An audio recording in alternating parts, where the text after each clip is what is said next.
Hello, it is me, Game Penguin 21, and today it is part 2. The second part that I kind of had to, wait a bit to do because these tweets themselves can just be really randomly slotted into anywhere, and quite honestly, they weren't big enough on their own to make their own videos, and I only recently got some of these tweets back here. So we do actually have some bait this time, but that's all the way at the end of this because that's more recent stuff. But today we're going to go through just a bunch of random Twitter salt that I so happen to have on my hard drive because I'm doing some hard drive cleaning for the next thing. So yes, I hope all of y'all did have a happy Halloween, enjoyed all of the videos and stuff that I posted because I just kind of spewed out videos all the rest of that week. I did release my new single, which is The Ghosts on the Radio Be Rockin'. It's my Halloween track. If you really want to listen to it, it's really good. Links down to that in the description below. But without further ado, if you like what it is that I do, want to support me in any other way, shape, or form, links down to everything in the description below. But a like and subscribe is always enough. And hit that bell if you want to get notified of the next time I upload some more salt-type videos. With that being said, and actually, let's get this video started. Starting, of course, off here with Jay, aka quote-unquote the true gamer, saying, Sony calls anti-consumer... So she calls Sony anti-consumer for attempting to get timed exclusives while praising a Xbox bot timed exclusive. Talking about how... So I guess this is on Excision here, looking about how Crimson Desert got Sony offered for a timed exclusive for that, where Stalker 2 is apparently a timed exclusive, even though it's also going to be available on PC day one, which, it's not a timed exclusive, if I remember correctly. And I don't even know if Stalker was even on the actual consoles before this. Maybe they were on 360 and I'm just, really weird about it. But Stalker 2 is coming both to Xbox and PC, just not to PlayStation or even to Nintendo, as far as I can tell here. It just seems to be a lot. It's also, of course, coming to Xbox Game Pass, so, I mean... I don't know. I don't really know what else to put here. This just is a very weird tweet to see. But it is very strange how, again, this just shows how, not just on the Xbox side, but also on the PC, or not the PC, but the PlayStation side, also on the PlayStation side, that these guys will literally say that this company is good because they do the exact same thing as another company, but because I like this company, because they do things that I agree with or whatever, that means that they are the better company, even though they both have very bad practices. So, yeah. Next up here, we have someone kind of doing a weird meme on the PlayStation, or the Spider-Man 2 PlayStation's game that's coming out to PC. Or this person clearly, I think, is making a joke here. I'm going to assume, here. But the spider dunk here is the retweet that we're talking about, saying, Spider-Man would fucking hate y'all. I don't think that that's the whole point of this. And yeah, maybe in some respects this is meant to be some sort of joke. I'm going to assume it's a joke on one end or the other. I don't really know. I don't really care. I just put this in here because, well, I just think that some people are going to be very enticed to the fact that, again, the PC is going to have interesting mod support for at least Spider-Man 2. So, again, not really salt, but I'll point out more of the salt here as we get on to James. James here says he's threatened by the PS5 Pro on behalf of the Xbox brand. Ironically, he claims to be moved or feel like a badass, yet exactly what every PlayStation game delivers. Why talk about native 4K? We're hyped about AI upscaling now. He's so transparent. Now, I don't remember where I pulled this from, but just looking at all of this, and at least in the context of how he puts it in this, I find it really funny how, again, it basically, quote, delivers the game experience of feeling like a badass when I played both of the PlayStation games, or the big PlayStation games that came to PC, namely Horizon Zero Dawn and the first Spider-Man game, both of which I quickly dropped after about an hour and a half because I just didn't at all like any of it. So not that it was bad games, just that it wasn't my flavor of games. It didn't make me feel like a badass or make me feel like I wanted to continue about it. But that's just a personal thing, 110,000%. You know, if you like those games, they're perfectly serviceable as those types of games. I just like first-person shooters. And yes, call me a first-person shooter trash panda in the comments. I love it, all right? I will be over here in my dumpster, and I will be still playing garbage games that apparently no one else likes but myself. But whatever. But the more interesting thing here is the second half where he talks about native 4K and hyped about AI upscaling. Now, didn't they offer and say that they were going to have native 4K as the standard on PlayStation, on like all PlayStation games? Is that what happened at all? Plus, also, it was also figured out that it was not even native 4K, it was checkerboard 4K or something like that. Again, I don't really know. I don't keep up with this stuff. I just find it weird how, again, it's like, oh yeah, we're hyped about the AI upscaling, despite the fact that we have no idea how it's going to work or if it's going to be good. In terms of at least when this tweet was. Maybe it's already out and the specs have been already talked about, but at the same time, it's just really funny. So next up here, we have Nicola talking about Push Square here, where they said, it's not Lego Horizon Lego, it's Lego Horizon, that's why it's on the Switch. Talking about how Lego pitched the brilliant Lego Horizon Adventures to Sony, and yes, they did. But I don't think that Lego themselves, like just pitching the idea to Sony, is the reason why it's not on every platform, including the Xbox. I think that, again, it is a two-way street here. The Horizon format is taken on by Sony, and that Horizon half was them publishing the games for wherever it was.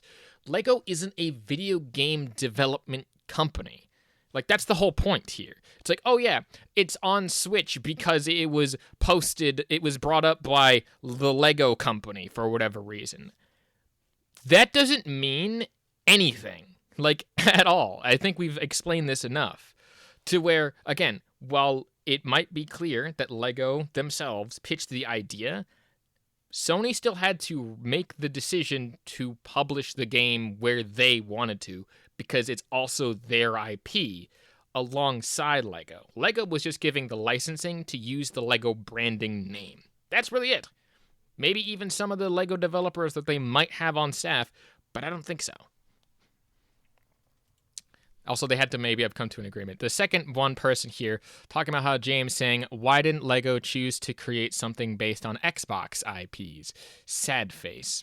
And that's actually both true and not true. One of the interesting things is I'm fairly certain that there was a Lego Halo series at some point. It's just there wasn't a Lego, like, video game series. I'm fairly certain that there was also, like, a Mega Bloks, like, bootleg Halo thing or something like that, where they had like a different thing. So maybe that's what happened. I don't know. I don't remember. It's just very strange that this kind of Push Square article got around as much as it did. I just wanted to point that out. Next up here, we have another Nicola fun fact, talking about how they're retweeting Alex here, talking about how, of course, they are done with Killzone. It's not cinematic third-person cover-based thing, where he says, fun fact, hey, Killzone had a cover-based system, stealth elements, and cinematics. Tell me you've never played Killzone without telling me you've never played Killzone. Now, I'm fairly certain that that's not what their biggest point was, is that I think Alex was basically pointing out how the reason why they haven't actually gone back to do Killzone is that because it doesn't give... It's not the same niche that they have kind of forced themselves a little bit into in terms of how current PlayStation operates. And saying, like, yeah, it might have had cover-based systems, but that's really just more or less getting behind cover, as far as I could tell in some of the gameplay, because it's standard first-person elements. Stealth elements in terms of, again, first-person stealth elements, which is different than third-person stealth elements in some cases. And it did have cinematics in the form of cutscenes, which third-person they do also have, but to a more extent now than it did back then, because the story means more now. I don't know. Again, I think the whole point of Alex talking about this is basically saying that Killzone doesn't fit their MO because it's not the same exact 110% thing that they are currently known for. So, I don't know. I don't know who's right in this situation. Next up here, one of the other things you can add to the reason why I keep stopping talking about Unleashed unless it's in one of these random videos where he says, hot damn, the difference between Alan Wake 2 on PS5 Pro version versus the Xbox Series X version is insane. Let's go PlayStation. Talking about how, like, apparently the 8-bit version or like the 16-bit version of the promotional material on Xbox Series X was a thing. I just, again, Unleashed never adds anything to the conversation, hence why I should really just stop talking about him, unless he says something completely outlandish. But honestly, this is the stupidest one here. I'm fairly certain, isn't Alan Wake 2 on everything? I don't know if it is. Maybe it's only on the PlayStation exclusive console-wise. I don't know. I don't pay attention enough anymore because I have a job, so yeah. Next up here, we have Pyro. With my PS5 in Sweden and I am in Africa, I can play and make progress on PlayStation Portal on the go. Let's go. This is also a very weird thing that I've been seeing a lot of, at least on my current feed. I think I have another one here. Yeah, another one by the actual same one where he says that his PS5 is over 500 kilometers, 3,100 miles away from me, and I am playing Dragon Ball Sparkling Zero, no problem, on the Portal. This is one of those things where I don't know why people still try to justify them playing so far away from their console for, like, the PS Portal thing. I feel like those two tweets back to back just basically sum up how people are still trying to justify somehow that the PlayStation Portal is the best way to play because I can play anywhere from anywhere. It's like, yeah, you know what I can do as well? I can do the exact same thing on my Steam Deck. I don't need to be connected to any Wi-Fi or anything or any Bluetooth related stuff. I can literally make progress offline because it's its own actual system, and it's just as expensive as a PlayStation Portal because you still need the actual PlayStation to do it, and it's actually cheaper in some places. So yeah, just get a Steam Deck. Oh, but I don't want to use Linux. Linux is just the operating system, and you don't have to even dare touch it because Steam and Valve already made an operating system that operates practically like any other console operating system you've ever operated under. And I've said operation so much that we should probably just move on here. Next up here, we have one interesting thing from the No More Room in Hell General Discussions Steam page. Now, No More Room in Hell 2 was actually something that I was very excited for until it started to drop and people were like, this game is ass. And I'm like, I am so upset that this game in and of itself isn't good. Because No More Room in Hell, the first one, was really solidly designed, very creative, and overall had some good stuff to it, and had a lot of support around it. But then when No More Room in Hell 2 decided to become something greater, I guess, it just seemingly fell flat. But let's take a look at what Locke has to say about how apparently review bombing is out of hand.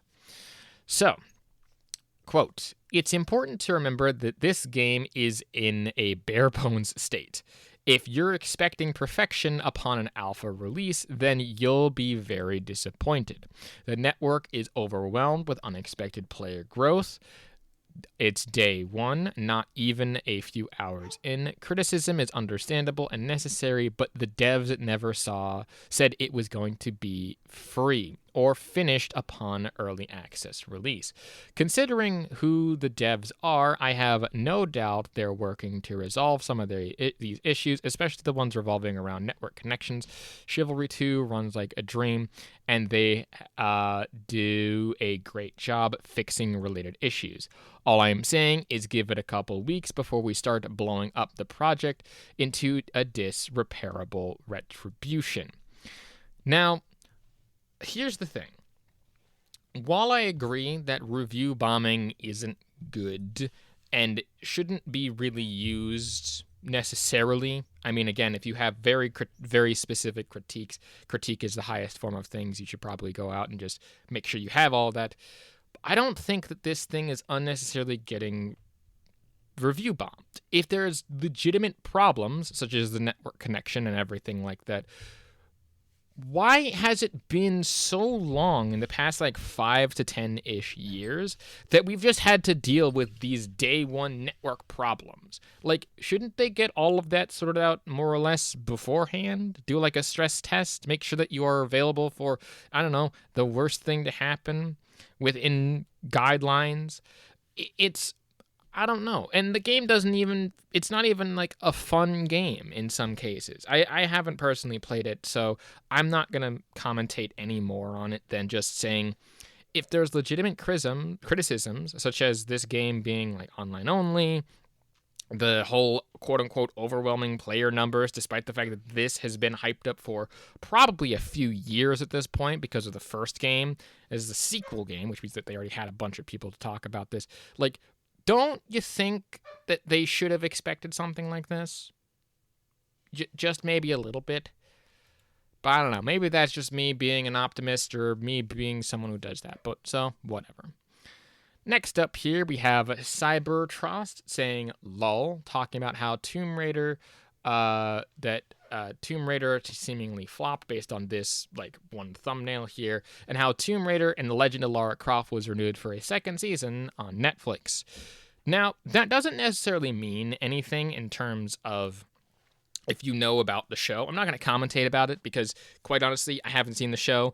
The animation itself looks very strange, at least the face area. Not that her face makes it look like a man or anything.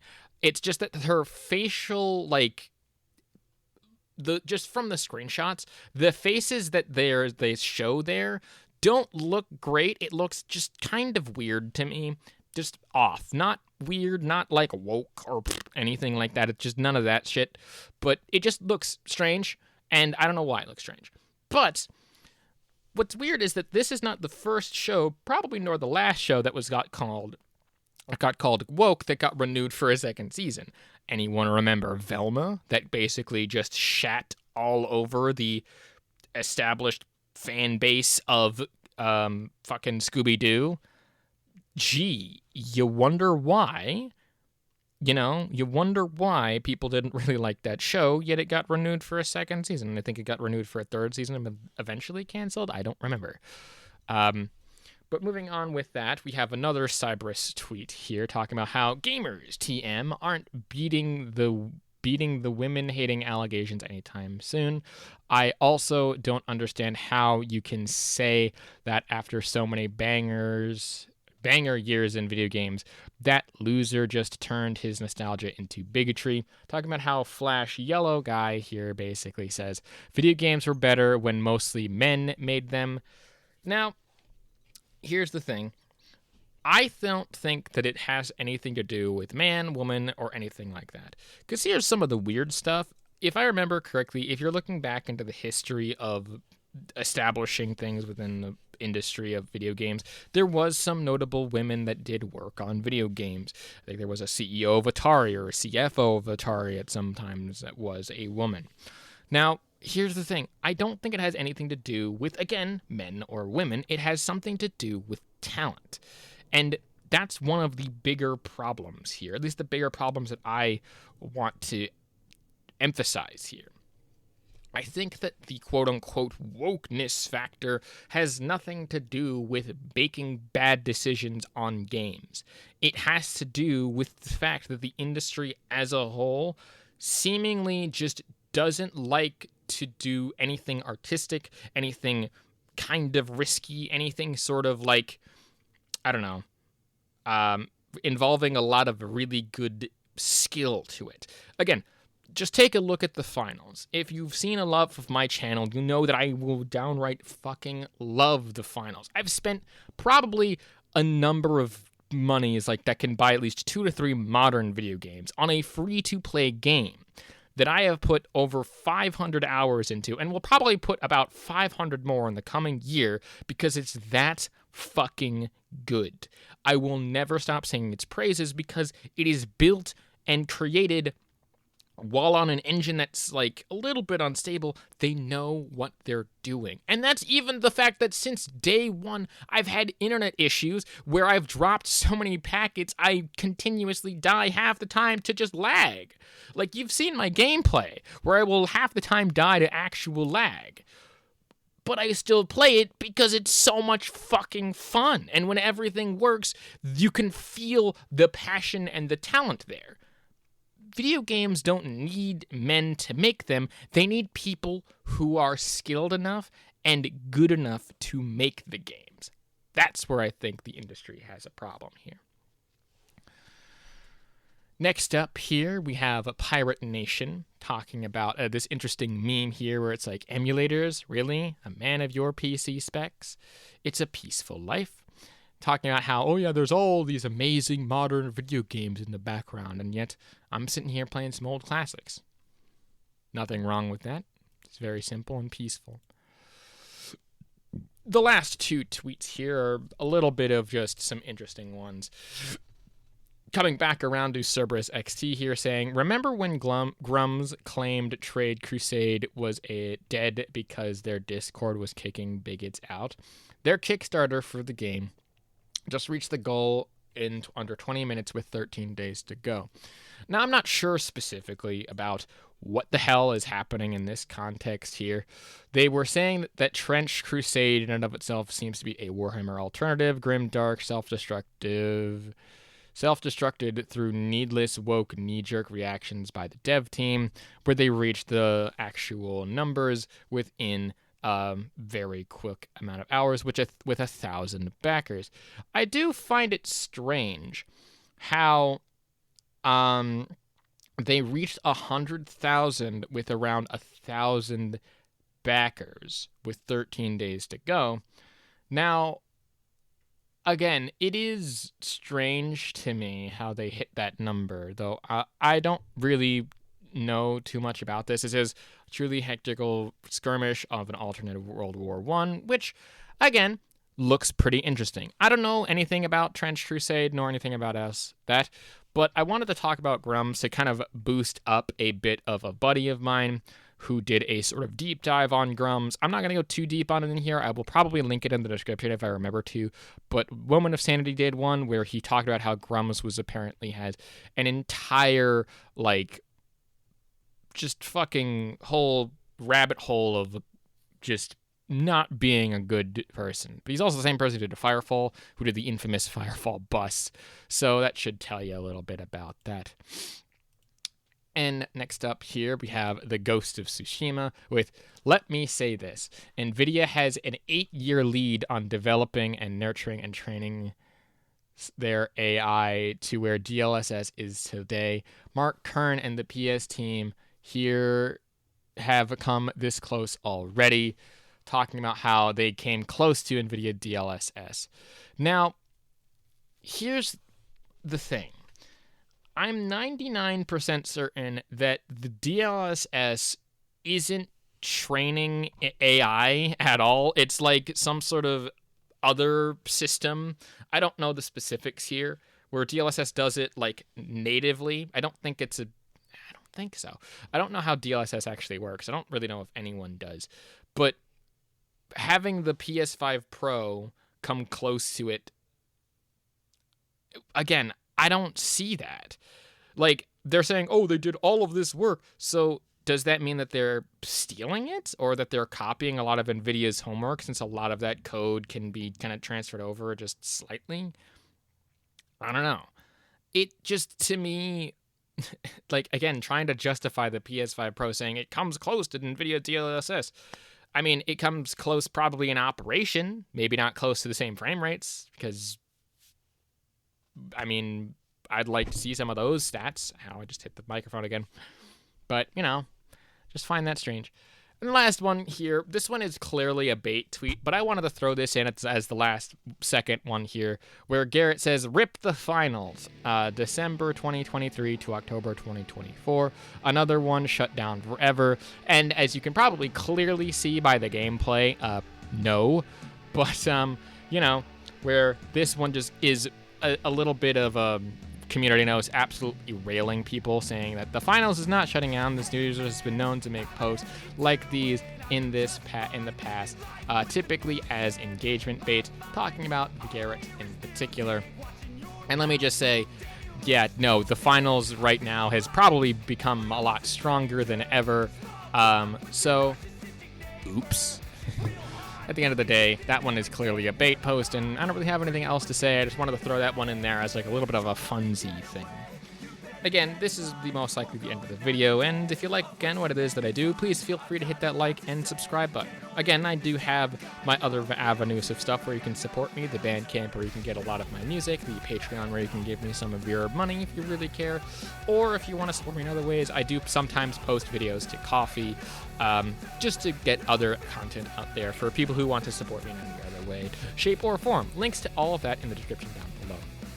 Again, my name is GamePango21, and thank you for listening to me yap into a microphone, and a peace off. Hey man, can I get a favor?